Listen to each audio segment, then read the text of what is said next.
Bismillahirrahmanirrahim. Assalamualaikum warahmatullahi wabarakatuh. Selamat datang pada pembelajaran fotografi digital. Pada materi kali ini kita disesuaikan ya dengan CPL, yaitu menguasai teknik fotografi digital serta proses pengolahan dan penyutingan gambar menggunakan perangkat lunak editing. Dan CPMK-nya yaitu mahasiswa mampu mengoperasikan kamera digital dengan menerapkan teknik exposure, komposisi, pencahayaan, dan sudut pengambilan gambar secara tepat.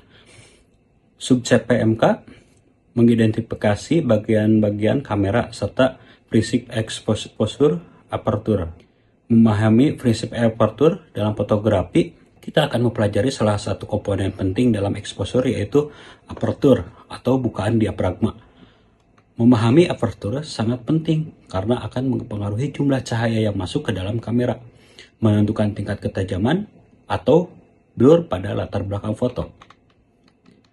Aperture adalah bukaan pada lensa yang berfungsi mengatur banyak cahaya yang masuk menuju sensor kamera.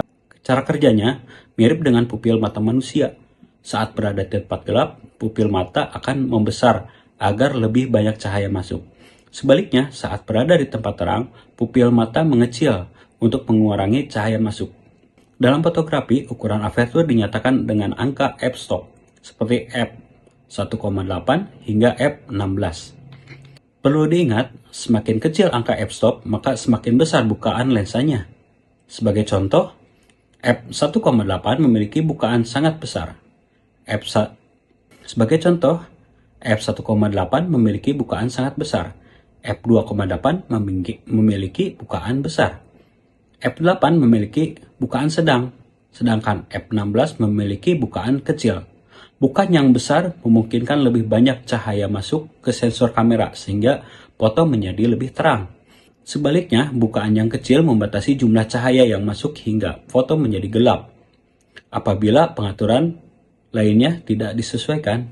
Selain mengatur cahaya, aperture juga mempengaruhi depth of field atau kurang ketajaman.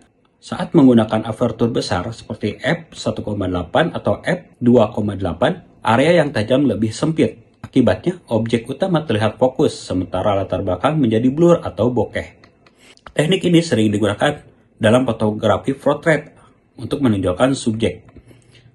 Sebaliknya, saat menggunakan aperture kecil seperti f11 atau f16, area ketajaman lebih luas sehingga objek di depan maupun di belakang terlihat lebih jelas.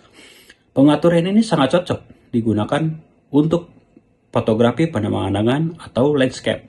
Sebagai contoh, ketika memotret seseorang untuk potret, kita dapat menggunakan aperture f1,8 atau f2,8 agar latar belakang terlihat blur dan fokus tertuju pada wajah objek.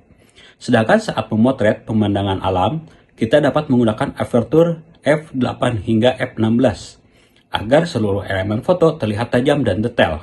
Dapat disimpulkan bahwa aperture merupakan bukaan pada lensa yang berfungsi mengatur jumlah cahaya yang masuk ke dalam kamera dan menentukan kedalaman ruang tajam atau depth of field. Semakin kecil angka f-stop, semakin besar bukaan lensa yang makin banyak cahaya yang masuk. Sebaliknya, semakin besar f-stop, semakin kecil bukaan lensa dan semakin sedikit cahaya yang masuk. Dengan memahami aperture, fotografer dapat menghasilkan foto yang sesuai dengan kebutuhan dan tujuan pengambilan gambar. Terima kasih telah mengikuti pelajaran ini. Sampai jumpa di materi berikutnya. Pengenalan shutter speed dan ISO. Wassalamualaikum warahmatullahi wabarakatuh.